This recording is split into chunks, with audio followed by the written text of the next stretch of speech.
Live. We are live. Hi, and welcome everyone to this special Facebook Live titled Can You Just Sit With Me? A conversation about loss and grief. I'm your host, Natasha Smith, and I am so super excited to have so many of my friends here with me, my sweet friends here to talk about loss and grief with you all this afternoon or this evening. So I'll let them briefly introduce themselves, and then we are going to jump right in. So, Sydney, if you could just get us started. I am Sydnei Kaplan. And when I first started writing back in 2019, I never expected to write in the grief area of grief. And after I was inspired to write a children's book, The Heaven Phone, I started blogging and writing more and now have social media to support the Heaven Phone. And I try to focus my grief writing on being uplifting, encouraging, and helping people to know that we remain connected with our loved ones, even after they pass away. Yes, thanks, Sydney. Okay, Liz. My name is Liz Newman, and I am a poet and a blogger and a writer, and all those fun words. Feel like all of them mean the same, mostly. But I started writing in the online space in 2016 and started mostly with blogging at that time. But poetry started to pour out of me over the years, and especially once I encountered loss as well, which I'm sure we'll get into as we talk later. That's when my poetry started to take on more of a grief message, and I started writing mostly about grief and loss in 2021. And like Sydney, I also try, and all these beautiful women, I try to infuse the hope into the conversation as well. So that's my main focus with writing these days. Yes, thank you so much, Liz. And Lauren. I'm Lauren Flake. I started blogging back around 2009 to give people updates about my mother's early onset Alzheimer's disease journey, and that evolved over time into being more about grief and caregiving. And I have two children's books for families facing the loss of a grandparent and a devotional for women. Thanks so much, Lauren. And Chelsea. Hey everybody, I'm Chelsea Ohlemiller. I am the face behind my brand, Happiness, Hope, and Harsh Realities, a place where, like everybody here, I primarily write about the loss of my mother and grief, and just, like the name says, trying to find, happiness, hope, in the life that you have now without the person that you lost, whoever that might be. And I am so honored to be with all of you ladies. I love you all so much. And I have all of their books, every single one of them. And I just am so glad to be in your guys' company. Yay. I'm so super excited for this conversation. If you're just joining, we are about to kick off a conversation about loss and grief on this page. And we just hope that this will just be really life-giving and helpful and hopeful for all that are joining. And if you're watching on the replay, we hope that you will enjoy it as well. And just let us know where you're watching from, and just tell us hello in the comments. And so one thing I wanted to tell everybody is how we know each other. We all said that we are grief writers, right? And we all met online. We are all writers for Her View from Home. And so it's just so awesome when we think about, we're all from different areas, right? And we connected online through Her View from Home as writers. And so it's just a reason to get together is amazing. So this is so awesome that I get to chat with these beautiful women, these beautiful friends of mine today. So to kind of get started with this conversation tonight, I want to ask each one of you to tell us about a time when you wanted to ask the question, can you just sit with me? And I'll start with you, Sydney. Probably back, I had lost people before I lost my mom, but when she passed away in 2003, that was the first time I had a loss that was that profound and that I think unexpected. I had two really little children then. My son was 2, my daughter was 5. And it was all it felt like being lost in a whirlwind, almost trying to figure out what had just happened and to process that and how I was going to continue focusing on being a mom Yeah. and going through all of what you have to go through after somebody in general passes away, with just talking to people and getting together before the funeral and then after. And there's a lot of socializing, and I almost felt more like I had to make other people feel better, feel more Yeah. comfortable. While I think at that time I really would have liked to have just paused life and gone into, not hiding, but where away from everything, and had just those who I really love just sit with me and just sort of let everything process and settle. And I think it took a long time, and probably years after after losing her, to have that chance for everything to slowly layer in and settle in, because it felt so whirlwind is sort of the only Yeah. thing I can think of. Yeah. I think for this conversation, just jump in. Like if something is resonating with you, just jump in. I think I'll piggyback off that, just because Yeah. my loss was my mom too. And Mhm. I think a time where I was just like, can you just sit with me, was when I had I had an amazing husband, I have amazing kids, an amazing family and friends, but I became the girl that didn't have a mom. And so I feel like nobody knew how to sit with me, because they wanted to make me laugh or they wanted to make me happy. And I really found that my people were the ones, and I always say this, who are willing to sit with me as much in my darkness as much as my light. Yeah. And those were my people, the ones that would sit with me in either or both at the same time or whatever I needed. And so I think I asked it the first time, or the most, when I realized I was different and I was going to be different, and I needed people that were going to love me in the new version of myself, that I needed them to sit Yeah. with me there, Yes. Yep. That's so good. So powerful. I also lost my mom, and there were a lot of times that I wanted somebody to just sit with me. But the one that sticks out in my mind is when my mom was in the late stages of Alzheimer's, because the dementia process, it's like this long drawn out grief that every stage is like a new version of grief. But when my mom was in the late stages, or entering the late stages, I had a miscarriage. And that was the first huge thing that I had gone through without my mom's support. So I was grieving my mom and the loss of the baby at the same time. Yeah. So hard. That is so hard. I think for me, I lost my dad at the beginning of 2021 after complications of a stroke.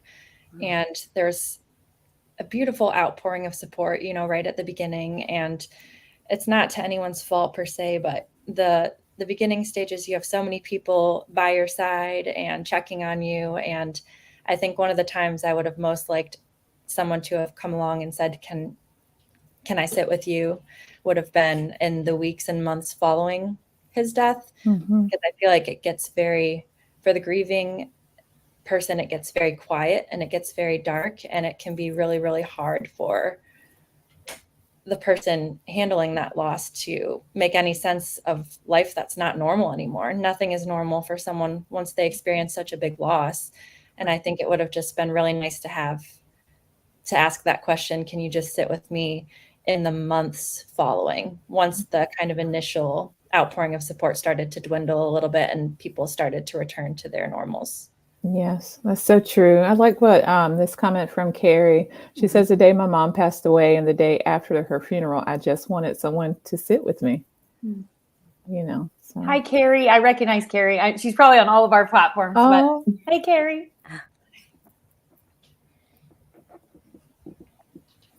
And then Karen actually said, I had no one.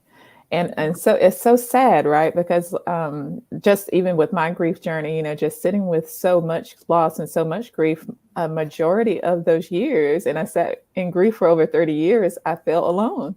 And so often we feel alone, we feel so misunderstood because we're really just hurting, right? We're hurting, and those around us, for the, I don't want to say for the most part, but a lot of those who are around us don't know what to do with our hurt, and they don't know what to do with our pain. And that kind of, kind of sparked or inspired my new book, Can You Just Sit With Me, to kind of help people to help the people who, yay, It's so pretty. Thank you, that just released 2 days ago.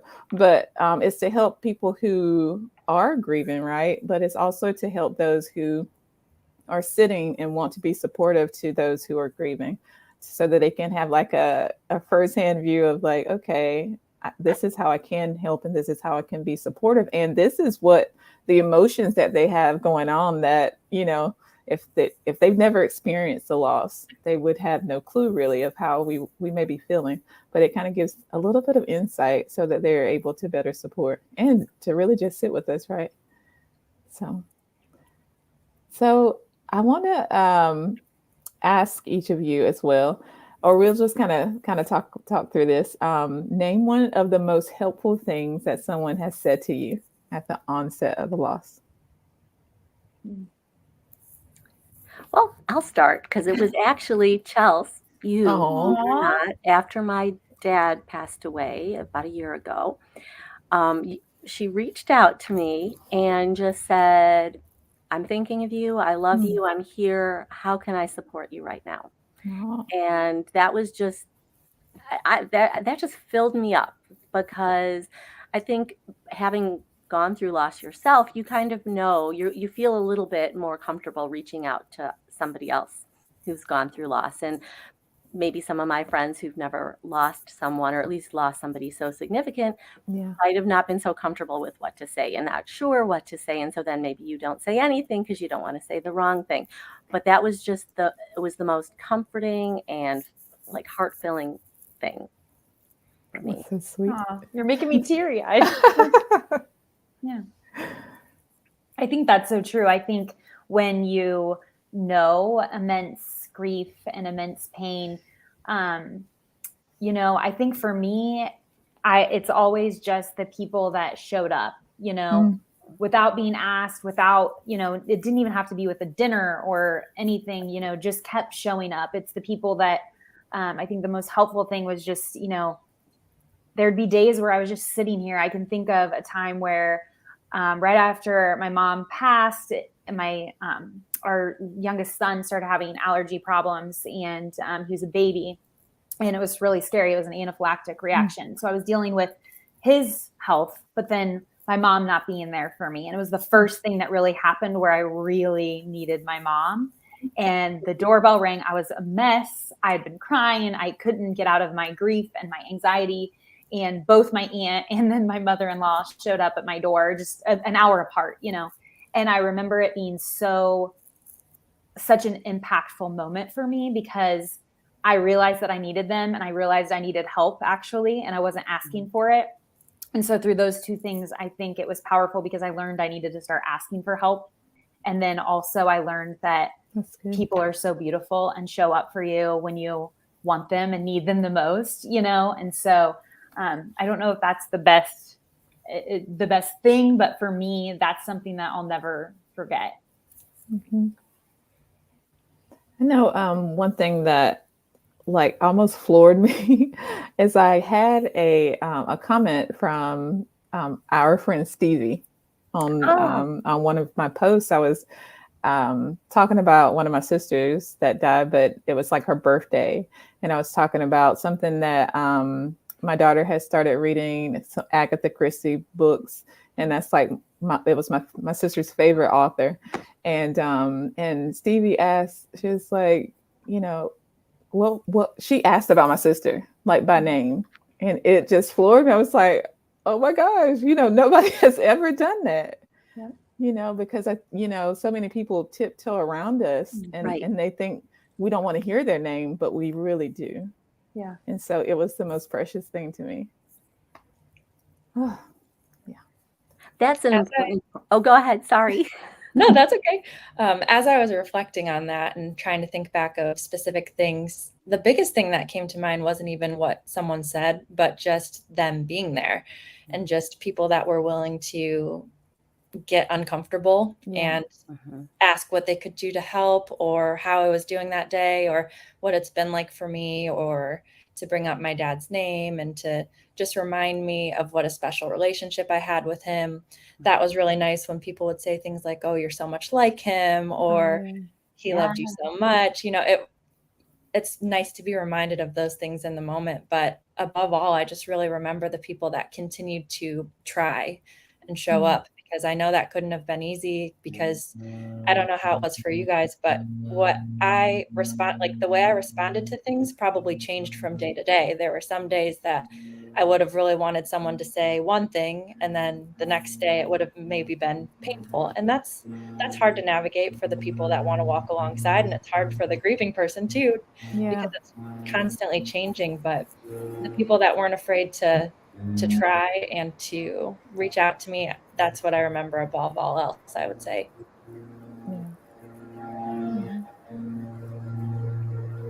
How about for you, Lauren?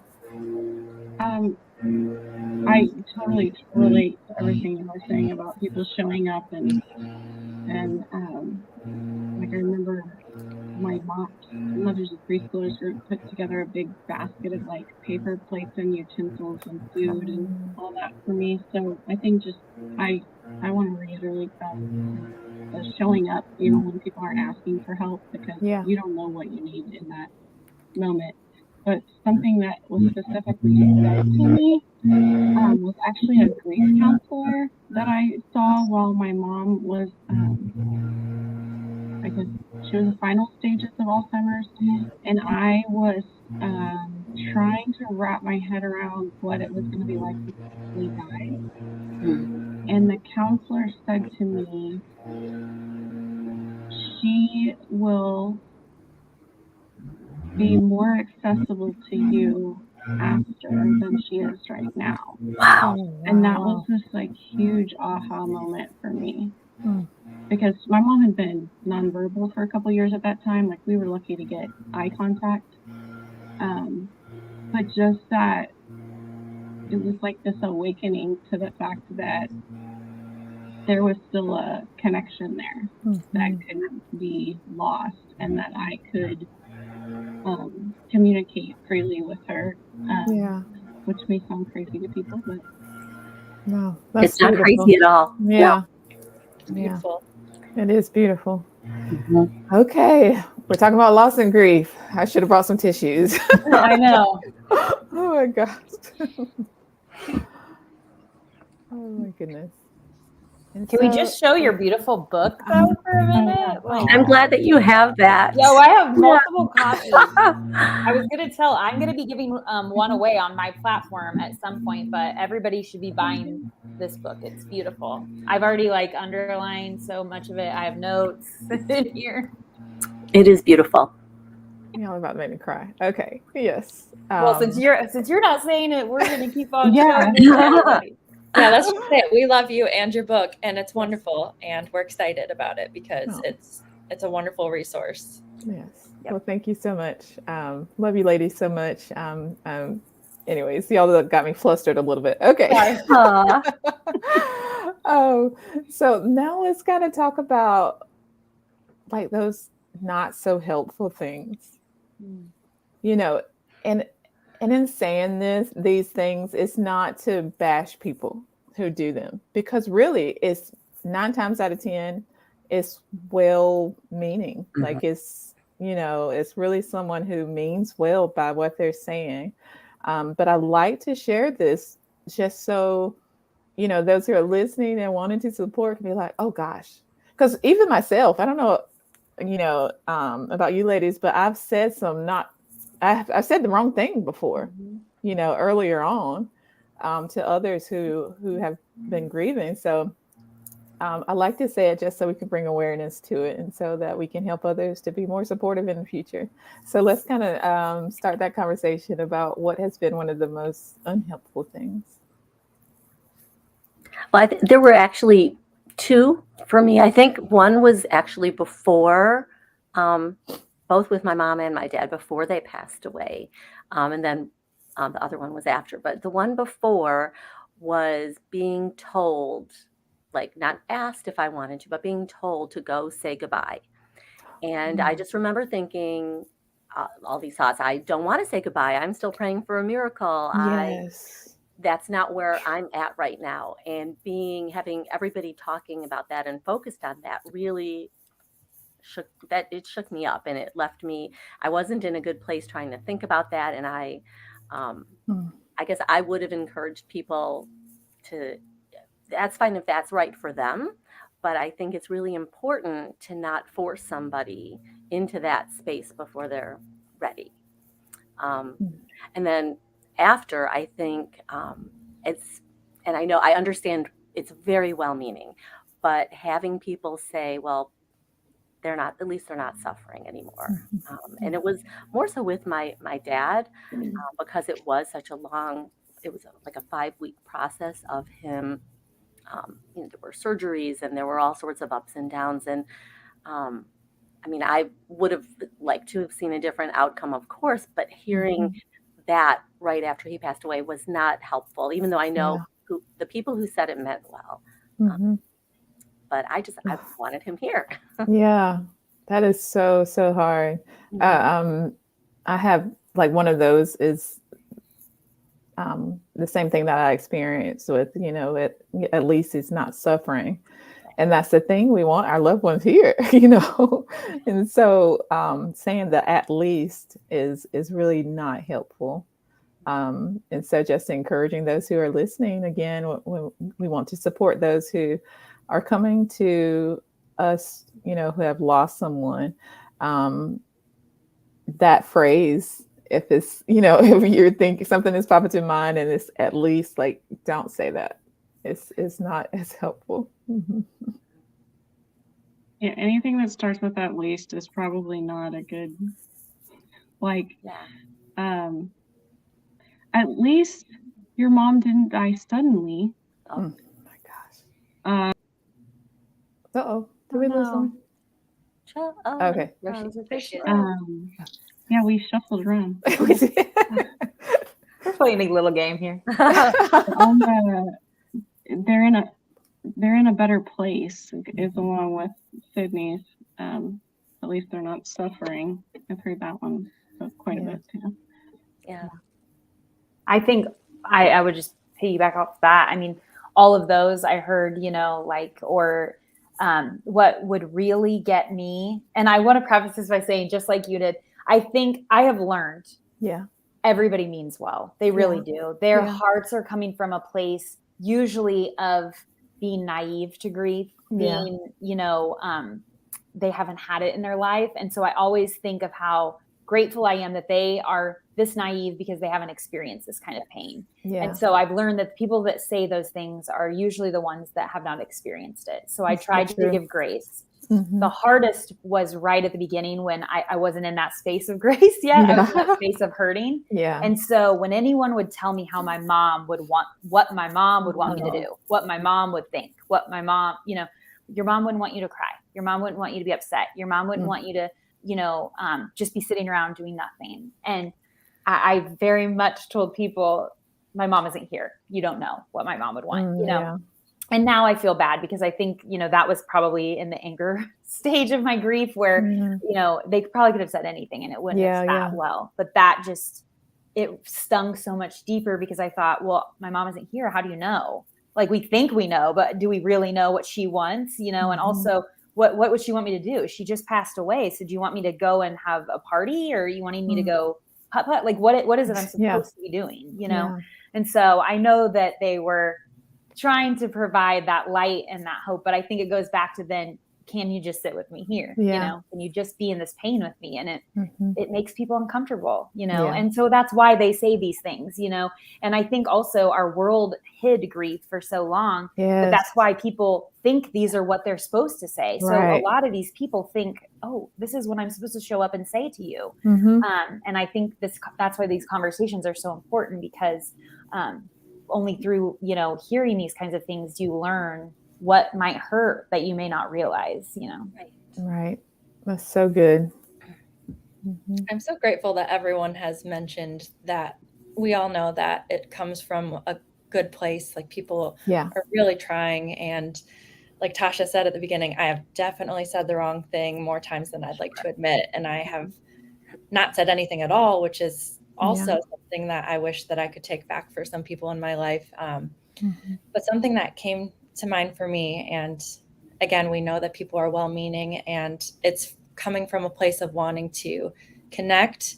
But in the very, very early stages of grief, I really just wanted to voice that pain and to talk about it. Yeah. And sometimes people would immediately go to, oh, I know exactly how you're feeling. And it would kind of cut off before I even had a chance to express that.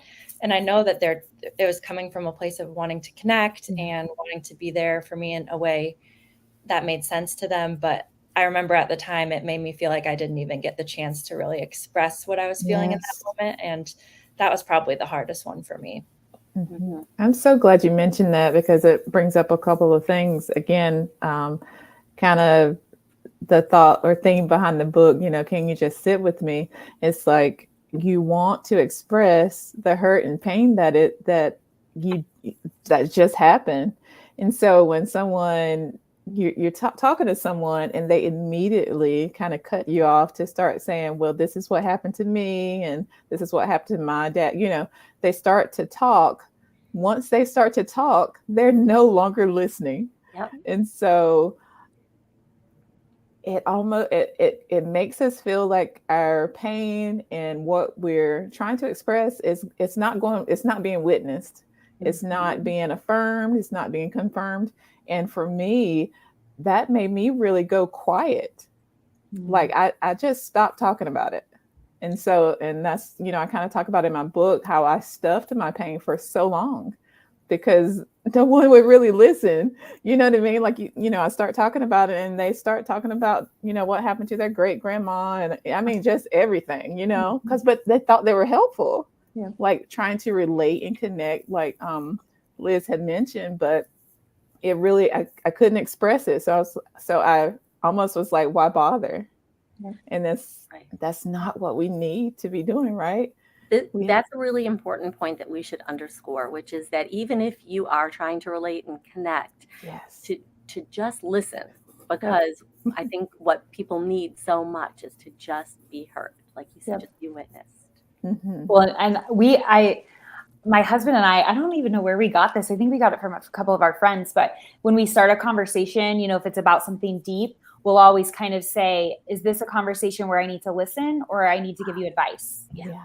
Because sometimes you do want the advice, but then sometimes you don't. It sounds like you do, but you really just need somebody to hear you. Yeah. And so I've even done that with friends and, okay, wait, before we do this, is this a conversation where you're just wanting me to listen or a conversation where you were wanting my advice? Just so that, we know where do we stand here, and it sounds simple, but it can be so helpful and just allow, you give them exactly what they need, because what you think they need is maybe not what they actually are looking for, Yes, I love that. I try to give a few examples in in one of the later chapters where there's some verbiage that as grievers we can say, like some phrases to say, I just need you to listen right now. Because a lot of times, like, I know I didn't know what to say to people either as the griever. And so if we can have that language to kind of try to tell people what we need, even though it's hard in the throes of it, it may be helpful as well. For sure. Yeah. Did you have anything to add, Lauren? I just think it's a really human tendency to want to immediately relate and connect. And, well, this is my story, but I'm showing you that I'm connecting with you. Like, I mean, we all do it. Yeah. But yeah, I remember when my mom had Alzheimer's, I had friends whose grandmothers had Alzheimer's. And so they would always try to, I'm like, it's fine with Abe. Yes. And then, I mean, to be fair, eventually my grandmother had vascular dementia. So I saw that side of it too. Mm. But in that moment, that's not particularly helpful. It's just, it's just difficult because grieving, I mean, you're figuring out what you need as you go because you don't That's know. true. Everyone's learning. So I guess just giving grace Hmm. to each other. Yes, I Mhm. love that. I actually recently wrote an article that I guess will publish at some point, but it's called A Dance with Grace, Oh, because it's like, as grievers, I'll say for myself, I mean, I could probably be hard on people, because I'm needing and wanting to be heard, and I'm not being heard. And this is not cool because I need to be heard. You know what I mean? So, but we have to give other people grace as well. So it's hard. Um, but it's like we have to extend and receive grace during the losses. And so it can be challenging. and sometimes it's finding the right people who are Oh, ready to listen to you, because it may not be who you would initially think or want it to be, but if you keep looking, you'll find somebody who wants to just do what you need. I absolutely love that, because that is so key. Finding your people, Yes. like that is key, because for the longest of times I didn't have my people, and I kind of found out over the years, and I'm sure you guys have as well, that it's not who you thought it would be, Right? Yep.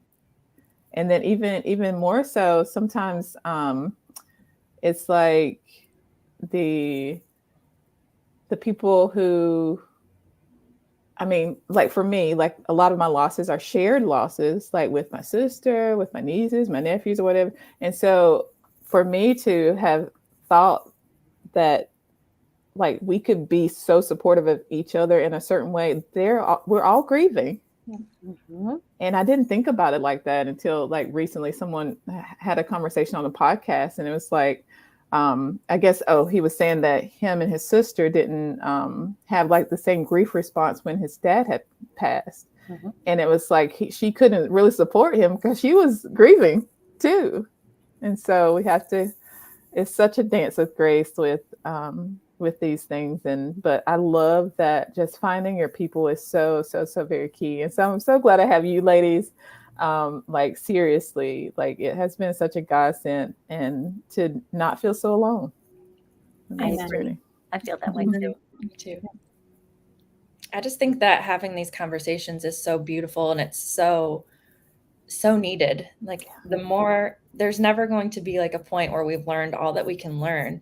And the more that we talk about it with one another, the more we can learn those different grief responses, how different people grieve even the same person differently, or just how the people that we love react to things differently than we do, and we react differently than they do. And the more that we talk about that and share about that, the more that we can walk alongside one another or sit beside one another and just learn the different ways that everyone processes loss.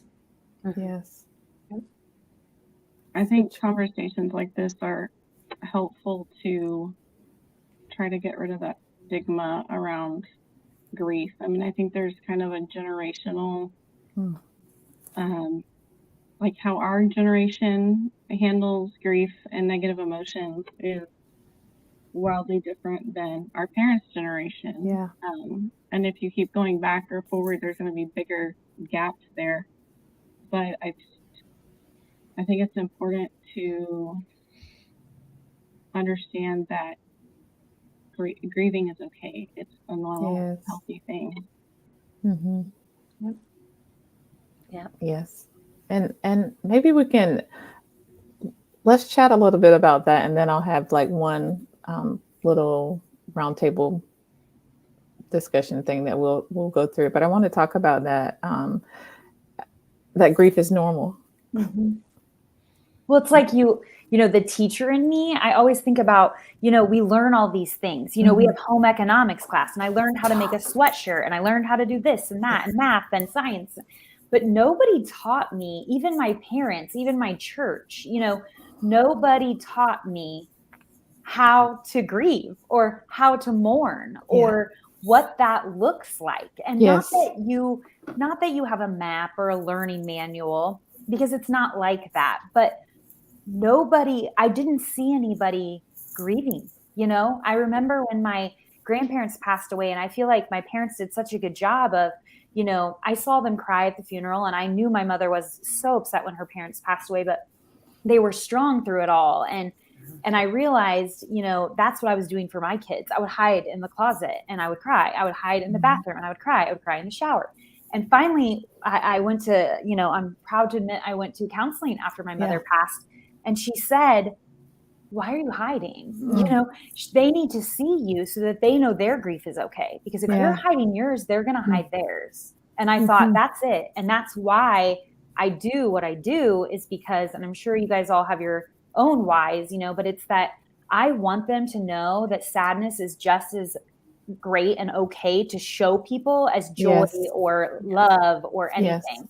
Because when we hide it, that's when we get in trouble. That's when bad things start happening with our emotions and our feelings and our outcomes. And when we have that outward response of, hey, here's how I'm feeling, this is what I'm going through, it always ends up better. At least it has for me. That's when you find the support. That's when you can ask for help.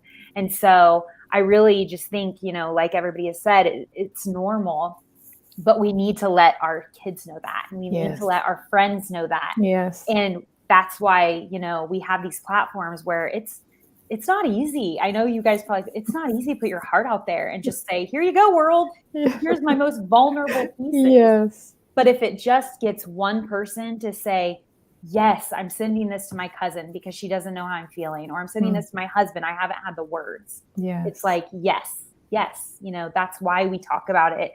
And that's why we write, because we are, all five of us, are experiencing totally different grief, totally different, experiences, but we have that collective community of, okay, here's our heartbreak, and, let's make something with it, or at least, have people around us to support us through it, I love that so much. It's so ingrained too. I don't know how you all felt, but I still find myself having to fight against the urge to be like, well, it's been a while. Do we really need to talk about it? And like, there's just like this, it's so ingrained in us as a society, as though there's like a timeline or anything like that. And I think it's a Mitch Albom quote. It says, death ends a life, not a relationship. Yes. So the more that I think about that, the more that I think about, of course, I'm going to talk about my dad. Of course, I'm going to talk about the way that grief still greets me throughout these new milestones and these moments, because that relationship is ongoing. It's still happening, and the love is still there, even though it might not present in the same way that it did when he was physically here. Of course, that was a huge part of my life then. It's a huge part of my life now. It'll be a huge part of my life forever. So a lot of it has been flipping the script in my own head, even, to be like, of course, this is going to matter. It's always mattered. It will always matter. Yes. Oh, that's so beautiful. I think another important aspect of it is that grief and how we express it might look different at different times. Like, it's not always going to be crying. Like, I know, and I talked about this a lot with my kids, especially after my dad passed away, is that whether you cry at the funeral or you cry on your own or you don't cry, when you're processing your feelings and you're feeling your feelings, any way is okay. And it's not like tears don't make it more authentic or make you feel it more. And so it's important for, I think, everyone to know that grief is going to look different at different times and different for different people. That's so true. That's so good. Because I know even to not know that would, cause someone to say, what's wrong with me? Ask, what's wrong with me? But nothing's wrong. I mean, grief is like the most broad spectrum and array of emotions that you can think of. And it can be like experiencing solace, like nothing, but, and then the next person sitting beside you is bawling their eyes out, and and both are normal. Yes.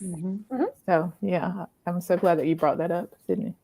And you can also be fine for months, and then something just hits you, a song on the radio or a smell or whatever out of nowhere. Yep. Yes. Well, and I don't know if you guys got this, but like I suddenly developed like what my husband calls a laugh cry, where like, and you never know what's going to come first, but it'll be like, I'll be laughing and then just sob, like full-fledged sob. And then I'm like laughing and sobbing together.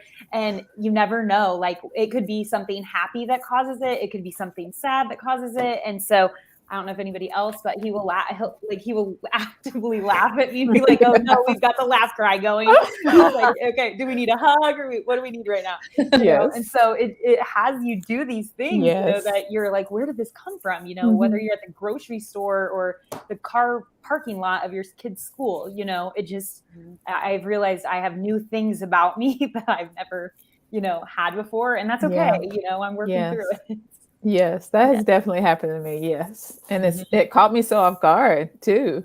Like, for me, like the one time that it sticks out so profoundly is I was at Disney World and I'm at the front of the stage. And me and my husband just took a trip, just the two of us. I think it was for my birthday. And I was at the front of the stage, like when they were doing one of the shows and Mickey and Minnie are dancing around and he's like filming me, like doing like the little video or whatever. And I'm bawling, y'all. I'm like happy bawling. And I'm like, what is going on? But I was so joyous. And then I got so sad, like, cause I was like, oh, you know, my sisters didn't get to experience this. And it was just so wild. Like I had so many crazy emotions. Like I was so super happy, but then it was just like grief, just like out of nowhere.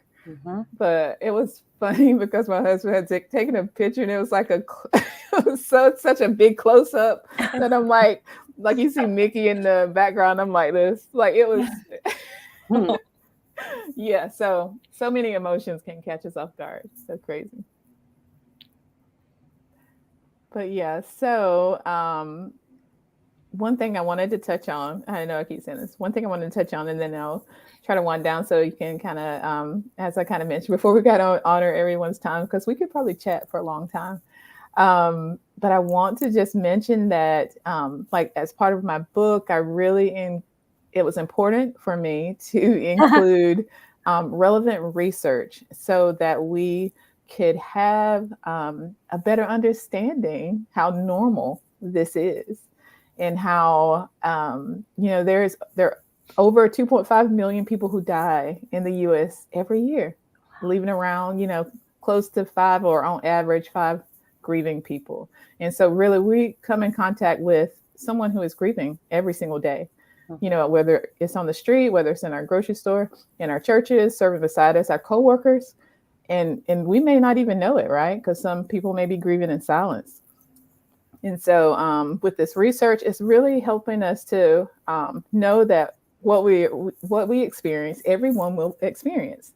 Everyone at some point in their life is going to experience a loss, and not necessarily. And the losses that, you know, the book kind of goes talk about. It's not just the loss of a person. It's also, you know, it can be a loss of a relationship, a job. I mean, it can be anything, a very big life change. I know I end the book talking about the loss of my childhood home. And wow, you know, really like this felt like someone died. And so, you know, we will experience many losses in our life. And it's so important to acknowledge, to pause, to sit with it, to process it, every single one. And every loss is worthy of the space and grace to grieve. And so the research was important to me, as well as the biblical notes in the book as well, just to know that even in these crazy, crazy, chaotic, dark times, that there is some glimmers of light if we look for them, and there's hope. And just to bring that biblical knowledge to it as well, or insight, to say, again, just to affirm that it's normal. You know, it's grief, loss and grief is not new, even in the Bible. There's so many of our biblical heroes and sheroes who experience grief because it is so normal. So I'm just trying so much to drive home this very fact of how normal it is. And like, there's nothing wrong with anyone who is grieving forever for, no matter the time, Right. it's okay and it's normal. So I wanted to mention that. Anyway, do any of you have any comments you want to share? I just want to thank you for the book in general, because it's wonderful. But also, I think that so many people are going to feel seen in such a new way, because you are bearing witness and honoring all the different kinds of ways that people can grieve and experience loss. And it just goes to show that, like you said, all grief is worthy of being processed and having someone sit with you through it. And I think it's just going to be such a tremendous help for people to see that it doesn't have to be XYZ. Like, we're all human, and we all experience heartbreak and loss in a variety of ways, and they all matter and are worthy of being seen and having people walk beside us through it. And I just think that that's a beautiful thing that you offer in the book as well. Thanks so much, Liz. Agreed. I also think just the way you share your processing of it all, and you take us through each experience and how you might have felt at the time, and then how you felt a little bit further down the road, and then reflecting, and it shows the many different ways that we process and navigate it. And it is truly a journey. Yeah. And I think hearing your personal journey through many different losses is just, it's so helpful. Thank you so much, Sydney. Well, and I thought just that it's such a beautiful blend of storytelling, and I felt like I'm sitting with you. Yeah. And then you tie it all in with these biblical references that were new to me, that hold so much power, especially for, women and people of faith, to really have that element. And then also all the research, like you say, the science that, and so it was just this beautiful like braid of those three things that I felt like were so powerful, and it just flowed so beautifully. Like I felt like I was just sitting with you as you were, chatting with me. And one of the things that I loved in the beginning was just how you talk about the power of you saying, "Can I pray for you?"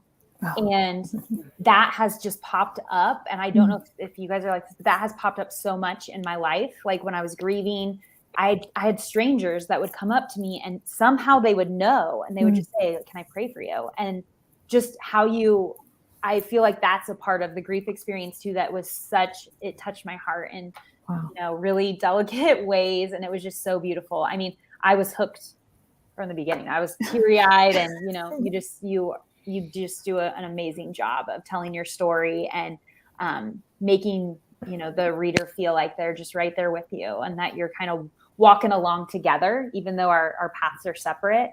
And you were teaching me new things. So it's just so beautiful. Absolutely. Well, thank you so much. My goodness. Your book is very validating. And I love the balance of, you have the credibility of the research and the biblical truth, but then it's not dry or intimidating. It's so accessible and personable. And so I think it's amazing. Thank you, guys. Like, you liked it so much. It's just like, so oh my beautiful. God. Like, I can't really say this enough. Like, I hope everybody can just see how beautiful it is. Oh my goodness. It's so crazy. I'm so self-critical of myself, but I enjoyed reading and rereading the book. Like, I don't know. It's like, it's going to sound weird, but it almost feels otherworldly. Like I didn't write it. Mm-hmm. It's so weird. But my prayer is, I just thank you so much for each one of you and just what you've said, because it's really validating from a standpoint of, that is what my heart wanted for whoever read it, to not feel so alone, to not feel like this is too much, like I don't understand, like it all makes sense and it flows and it's helpful, so I just thank you so much for sharing that. I'm gonna ask one more thing that we can kind of talk about to kind of close. And it is, how would you encourage someone who is navigating grief right now? And so you can take it a few different ways. You can answer it from the perspective of, someone that is new, is fresh, like they just experienced a loss, or you can take it from the viewpoint of someone, it's been years and it still hurts. So either way. Well, I'll start. I think I would just say that there is no one right way or wrong way to grieve, to feel your feelings, that it's going to change all the time. And it's not a straight line up towards healing. I think it's a zigzaggy path. And I think healing is a lifelong journey also, because I think just like love lasts forever, I think grief also lasts forever. Mm-hmm. I love that. Sydnei just did such a great job with hitting on all the main things I would have said too. I think one of the biggest things that I would mention is, first of all, we're so immensely sorry that pain is an experience that we share, and your grief is valid and it matters, and your processing matters. And we want to hold space for each other in these spaces. But one thing that I'm learning is that it's a constant learning to live in the tension, because once you've experienced a profound loss, like we talked about earlier, everything feels a little bit conflicting. Like you'll feel joy again, but there's also like a little bit of sorrow, and it's uncomfortable. It feels like a very odd tension, but that's what we learn to do once we process and start processing such an immense loss, is we learn how to carry all the things at once: the joy, the sorrow, the grief, the gratitude. And some days it might feel fresh, even if it's years out. And some days it might kind of be more content with buzzing in the background, and you can feel more things than just that first acute pain. But it's just a constant learning curve for all of us, and we can learn together and do our best to walk beside one another as we do it. Before the next person goes, I wanted to, as we're kind of chatting now, ask if anyone had any questions, like anyone who's watching. If you're watching, you can leave us a quick question and we'll try to get to that. But go ahead, whoever wants to jump in. Yeah, I think I would say just, go ahead, Lauren. I was just going to say we want to give you permission to grieve, whatever that looks like. And I'm kind of piggybacking on Sydnei and Liz here, but I think I've written before that the final stage of grief lasts forever because it's acceptance. But even if you've accepted the loss, which eventually you will in some form, you're still forever changed by that, and that's okay. Mm-hmm. Yes.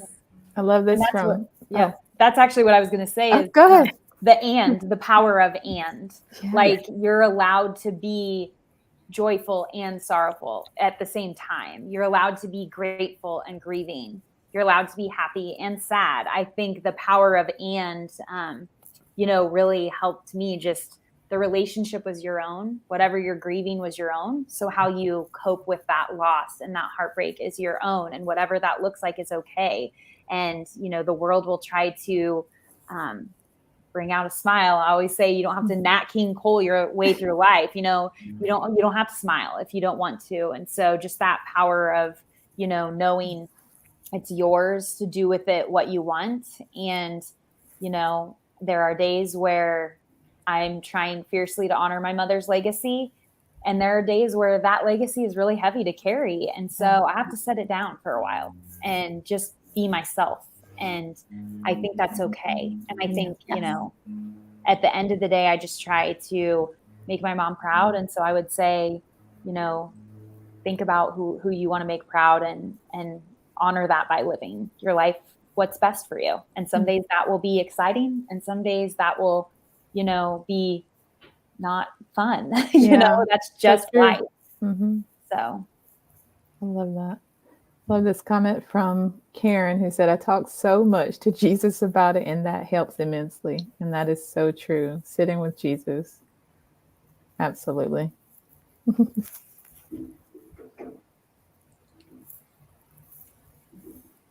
Oh, it's just so beautiful to see all these people and, just the community that, all of you guys, all of you women have is just, it's just such a beautiful thing, because how we are together, we met because of a shared, experience. And then now we have these people on our platforms that are trusting us, with their grief experience, and they're connecting, and it's just so beautiful to see all these comments on your platform of, just how they're, I don't know if you saw, but a little bit back, someone was going through a hard time and someone said, how can I support you? Yeah, I saw that. I was like, oh my gosh, like I'm so trying, even though I tell people not to do like the don't cry thing, I totally do it to myself, but I'm totally like this whole time trying not to cry, y'all. Yeah. But I saw that, I was like, oh my gosh, yes, so supportive. It's so amazing. We do have a question. Let me see if I can bring it up. It might, okay, yeah. It says, question is, how do you tell people over and over, I'm not the same? I'm no longer the person you rely on. Dementia is a daily fight for me, and doing the best I can, and just try to accept me as I am now, because I'm at my best. Lauren, maybe? It's such a hard question. That's a delicate question. It is. Oh, Or even Chelsea, because I was thinking, I know, I feel like even in our podcast a little while back, we kind of talked about just not being the same after a loss. Yeah. I think there comes a point where you don't tell people anymore.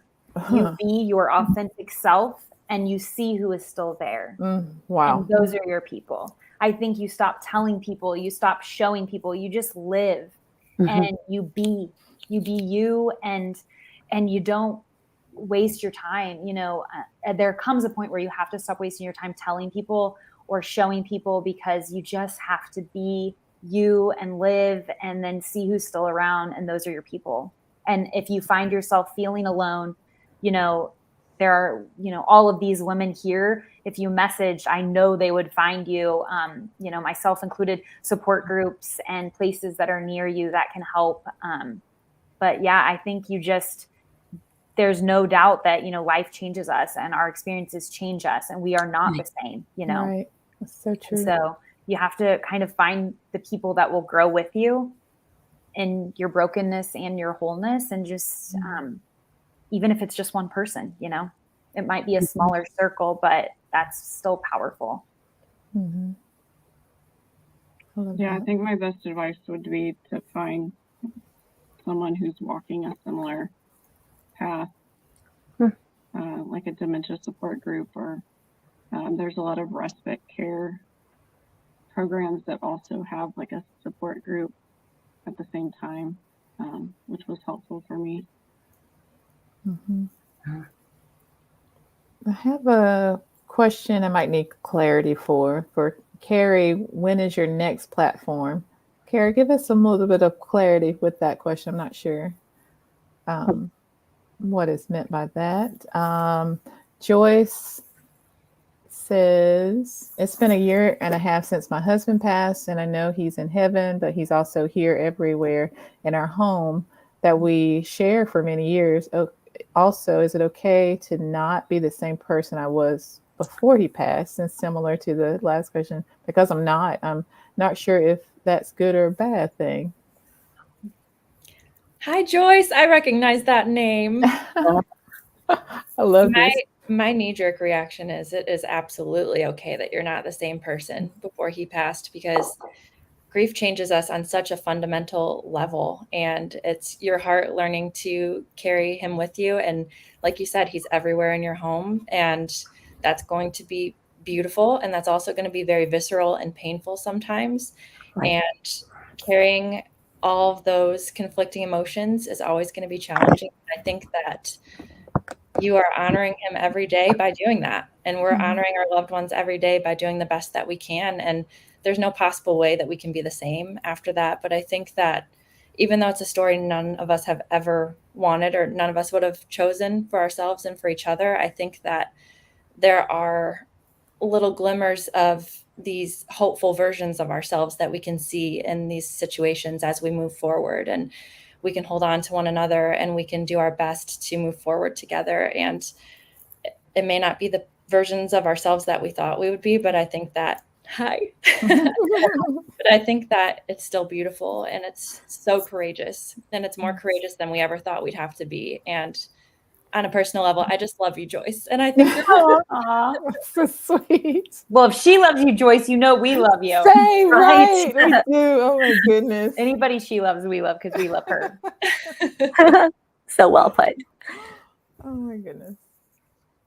And we Yeah. might have misunderstood the other question Oh, because okay, yeah. I'm wondering if I see it. Did you see how Stacy She- said being aware of one's own dementia is a form of grief Oh. itself? I'm Oh, wondering if I was taking that as Oh. you were caring for somebody with dementia. So we might have, I might have messed that up how I Oh. answered you. So if Oh. that is the case, I apologize. I was thinking it was somebody that had lost somebody to dementia or was dealing with dementia. So I don't want to seem insensitive in my answer because I think I might have misunderstood. I think it's still. Yeah, I wasn't sure. I still think it applied, but I did read it that she was talking more about herself. Okay, sorry. Well, I hope I wasn't insensitive in how I answered it. No. I misunderstood. Okay. So it's a few things. I think she kind of mentions it. I'm gonna bring this up, and then I'll go back to Carrie's. So she said that it's a grieving process for her and for others, mainly because she's at an age that is too early. Oh. So she has dementia herself, okay. and others are grieving it. But so I just keep relying on God to get me through and to get my family through. Yes. And I'm sorry, I totally answered that in the wrong, and I probably would have answered it in a different way. So I apologize, Deborah, because I was thinking of it in a different way. I wasn't thinking that it was yourself. So. So this is Carrie. She was asking the next platform. So she says, Oh. your next group chat. We need to make this like a I monthly thing, know. lady. Oh my gosh. I love hearing your stories. We can do about that. grief. I know. I follow Chessa and just curious when it's the next group talk about grief. Oh, I love that. We'll definitely chat offline, but I love that. I love this. Well, maybe we can do one around the holidays. That's such a Yeah. delicate That's a great time. idea. That's a great. I love that. Oh, and Deborah said that she did not take it wrong. Aw, love you, Deborah. Just know, we're going to be praying for you Yes. fiercely, and we will definitely be saying some prayers for you. Praying for you and your family. Yeah. And just take it one day at a time and be kind to yourself. Oh, sweet Joyce. I love you, ladies. I'm in tears right now. I love you sharing your experience. It has helped me, and I'm sure others. Thank you. Oh, beautiful. Thank you. Oh, please, more chat, someone says. And I should have left the light on. I'm getting dark over here. I know I had to adjust the curtains Yeah. too. That's so funny. I'm like right in front of the window, but it's getting dark. So we'll kind of close. Let's see. Last comment I'll pop through here. Oh, okay. So Stacy was just kind of sharing along with the conversations that her grandmother knew early on, and she shared with them regularly about grieving her own life while still being alive, and that's still talking about the dementia. Oh, okay, maybe this last question. Let me see. You guys have advice? You guys have any advice to grieve two losses at once? It's a hard one. I would say try to find a grief counselor. Yeah. If you can. Yeah. Yes. I And totally if agree. not, a support group in person or even on Zoom. I mean, Yeah. Right. I totally agree. And journal. I don't know if that would help, but we didn't really touch on that tonight. But I think journaling, you don't have to be a writer to journal. You know, it's going to be something nobody sees. I think having that journal and even just writing down memories and feelings, and even if you write a sentence a day, there's just something really powerful in getting it out. Getting it out. I love that. Especially if you have things that you wish you had said Yes. or shared with your loved one, or things that they've missed now as time has gone on. It helps to write. It feels like you're communicating with them. Well, and I feel like your book definitely, like another plug, but the book definitely opens up talking about multiple losses and losses stacked upon other losses, you know, that just kind of grow. And so I definitely think the book would be helpful because it, you know, it opens up with dealing with, you know, the power of multiple losses and different losses too. Right. I love, you know, because I've seen, because I sat with my group and I didn't know what to do with it. And so I love these conversations, and even, you know, some people in the chat to say, yeah, go talk to someone, see a therapist. I didn't know to do these things, you know, because, you know, 30 years ago, it was even, you know, not as cool then than it is now. You know, you say go to a therapist and people literally would think you were crazy. And so the stigma was even more like just so heightened then. And so it's just a blessing that we are able to have Jesus and therapists, you know, we're able to do both, and to know that it's okay to have someone to help us to process. And the funniest story, and I shared it on the podcast, and I want to share it here real quick, is that like I still didn't see a therapist or counselor until I finished this book. Wow. And it is really because as I wrote each story, like some of those stories I wrote for the first, you know, I'm like really processing for the first time. Wow. And so that immense amount of loss being processed for the first time was like, oh my gosh, I need to see someone, you know. And so, so it's so important that we have the support that we need to really process these things. And I love to say that grief needs a place to go. And so all the suggestions that you guys had, you said, like journaling, just writing things down. I love that, even if it's a sentence. Beautiful. I love that. It just needs a place to go, even if it's on paper, even if you don't have a listening ear. And then again, we can sit with Jesus. I love the idea that he will never get tired of our stories, even when some other people may. And I do have a podcast. Someone is asking. My podcast is the same title as the book, Can You Just Sit With Me? And that's so crazy because, and I promise you, I didn't pay Heather to ask this question. I do have, and I'm so dark on the screen. I'm so sorry, y'all. I need to go turn the light on. But the podcast is called Can You Just Sit With Me? And actually on Monday, October 2nd, I think it's October 2nd, I'll be having an exclusive series that will launch. And so two new episodes will come out on Monday, and then a subsequent one each week for the month of October. So be on the lookout for that. Yeah. Yay. Okay.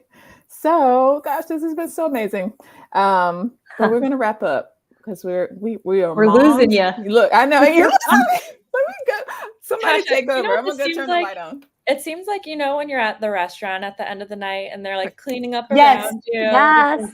It's like the low light. It's like when the music comes on at the Grammys. Oh, there we go. You know. So hilarious. That's so funny. I do know that are you going to mention all the links, and are you going to put those in the chat? Because I've seen a lot of people asking like how they can get it. So how can they purchase your book? Will we put the links in? I don't know if you want to talk on that for a second. Just tell them where they can get it. I can post a link here. I think that this will kind of stay on the pages, and so I can I'll just edit the post to include links to all of our stuff, because y'all, I mean, I love everything that this group has done and continues to do. I mean, your words are, your words have given my grief language. Like not knowing how to express things. And then I'll go to Chelsea's page or Sydney's page or Lauren's page or Liz's page. And like, that's how I'm feeling right now, Oh, but anyway, so I'll put all the things in the description and yeah, I think that'll be the easiest way to do this. Yep. And I'm going to give away, I have multiple copies. So if you follow my page, I will be giving a book away to somebody that would love it, which is everybody. So I have one to give away on my platform either tonight or tomorrow. Yes. And Leslie, I do have a book launch giveaway that is currently running that started 2 days ago, but there is still time because it'll be running for, I guess, the next couple of weeks. So maybe like 14 more days or something like that. And so I'll post that as well. So, and in that giveaway, it says a signed copy of the book, Can You Just Sit With Me t-shirt, and then $100 Amazon gift card. So I have that going on as well. And so I'm going to have each one of you just kind of tell us where we can connect, even though I'm going to put that in the comments as well, but I'll let you go ahead and share that. So just the platforms, or you don't want us to say the actual link of our pages, right? Just where we can connect with you. And yeah. So I have a website that is going to be relaunched pretty soon, which is just my name, SydneiKaplan.com. Nice. But you can find me at the Heaven Phone on Facebook and Instagram. And I also, it's not connected to grief, but although it does feature some grief articles, but I have a motherhood page as well, and it's called Mom in the Moment. Okay. I always write it down because I forget when I have underscores and all the things. Facebook is just Liz Newman. Instagram is Liz_Newman_writer_. I'm so sorry. TikTok is at Liz Newman Writer. And I also have a Substack called Gently We Journey with Liz Newman. So it's really nice to connect with people on there as well. Mm-hmm. Lauren? Oh, sorry. I thought we were going. I'm sorry. I messed it up. My website is laurenflake.com. My Facebook is Lauren Flake, Grief in Texas. And my Instagram handle is Love of Dixie, which Dixie was my mom's name. Mm-hmm. Yeah, so you guys can find me, Chelsea Ohlemiller, on the brand is just Happiness, Hope, and Harsh Realities. You can find me on Facebook and Instagram at Hope and Harsh Realities. So yeah. Yay, this has been amazing. And I'm Natasha Smith, and you can find me across social media at I'm Natasha Smith, and the same for my website, I'm natashasmith.com. This has been so amazing. Like, I feel so full. I feel like, yes, this has definitely got to happen many times over. It's great to talk all together. Yes. And to see your faces. Yeah. Yes, I love it so much. Okay, guys. Buy the book. Buy the book. Yay. All right. Thank you so much. I love you ladies so much. And so I'll put all the links everywhere. And thank you so much for every single person who tuned in and just spent this time with us and engaged with us. We appreciate you so much. We love you so much. And we just pray just blessings over your heart right now. Just we pray comfort. We pray peace, God's peace over you now and in the years, days, minutes, moments to come. And so we just love you, and we will see you again, hopefully soon. Yes. All right. Bye, everybody. Bye. Thank you, Tasha. Yeah. Thank you. You ladies stay on for me 1 second. Yep. Okay.